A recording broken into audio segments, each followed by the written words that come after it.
Hello and welcome, gluten-free brownie and baking friends.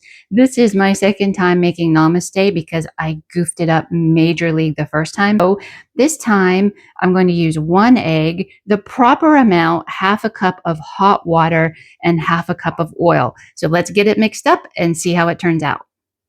And this box says definitely mix the liquids first, get them nicely mixed together, and then add the powdered mix. So let's finish mixing hot water, oil, and egg.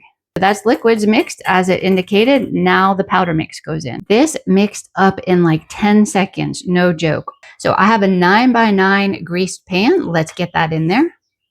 It's definitely thick, but it jiggles. Let's see how they do after they bake for 30 to 35 minutes at 350. So wow, at 28 minutes in the toaster oven, these are looking perfect. Fork test says super clean. Now we just need to cool and do the taste test.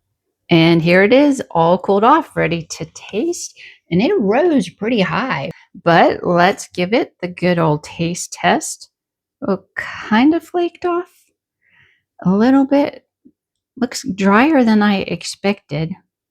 It's very soft, very moist in the center, but the taste and the consistency and the flavor are like it's a cake, not a brownie.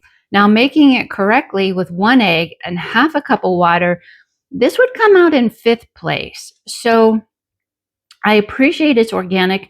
I appreciate that it's low sugar. On this one, making it the correct way, the flavor's just not there. Hope that helps.